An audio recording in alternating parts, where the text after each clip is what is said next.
Брати и сестри, светът, цялата земя сега се разтърсва от криза.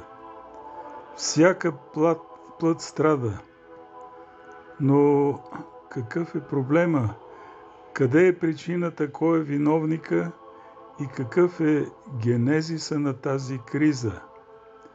Нека разгледаме проблема по книгата «Духовната криза» на Сиерхимандрит Касиян. Животът на земята днес бързо се променя и тя страда от вътрешно заболяване, наречено тотална световна криза. Но какво представлява това заболяване? То не е предизвикано от външни междупланетни проблеми и междуособици. Движението на Земята в орбита е нормално и няма аномалии на небесния свод. Астрономите не очакват, както своите древни колеги, звездочетците, поява на нова Витлеемска звезда.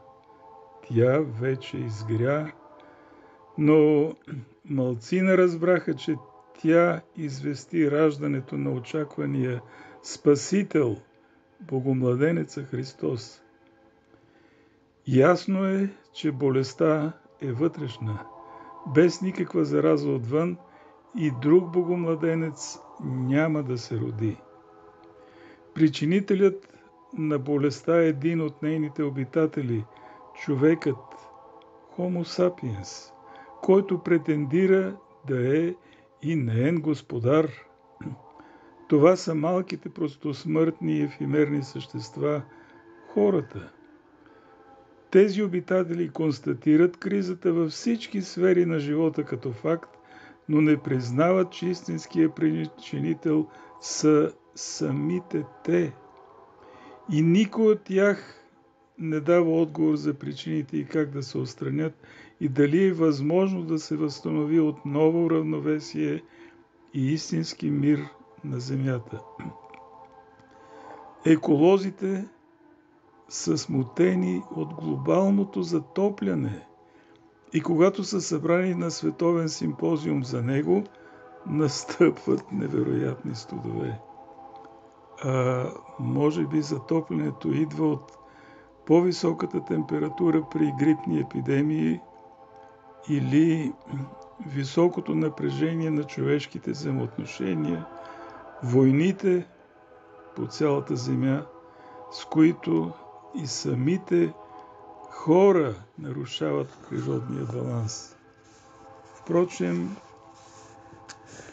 ние търсим поука от историята и се учим от нея, за да не повтаряме нейните грешки. Такъв пример за криза намираме още след сътворението на човека. Цитат: „И насади Господ Бог рай, и там настани човека, когото създаде.“ Битие 2.8. А в рая е истински рай и там нищо не липсваше на човека. Дори беше безсмъртен и беше предпазен, цитат, „от дървото на познаване на добро и зло, да не ядеш от него, защото в който ден вкусиш от него, без друго ще умреш.“ Битие 2.17. И когато прародителите ни не спазиха това указание за живот в рая, чуха страшните думи на Твореца: „Проклета да е земята поради тебе, с мъка ще се храниш от нея пред всички дни на живота си, тръни и бодли ще ти ражда тя, с пот на лицето си ще ядеш хляба си, докле се върнеш в земята, от която си взет, защото пръст си и в пръста ще се върнеш.“ Битие 3, 17-19. И Бог изпъди Адам и Ева от рая, за да обработват земята, докле се върнат в нея. Впрочем, това е самото грехопадение, за което всички знаем, което е първата и най-страшна световна трагедия и криза, както и с последвалата глобална промяна на природата, климата, на всичко свързано с живота на земята. Тази криза представлява нарушение на отношението на творението, човекът към Твореца. Виновник за нея е само човекът. Затова Бог наказа целия човешки род заради прародителите ни Адам и Ева. Нещо повече.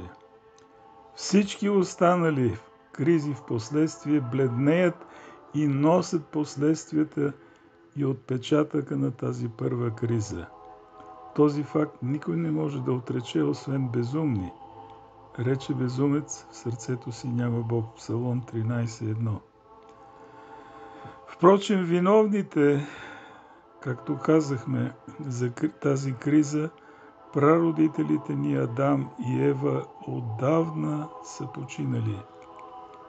Но юридическият и генетичен виновник за това сме ние, всеки един от нас, техните наследници, от първия до последния гражданин на земята. Но, впрочем, нека се видим какво направихме след това и дали човечеството се поучи от грешките на прародителите ни и дали не ги повтаряме и до сега. Продължение.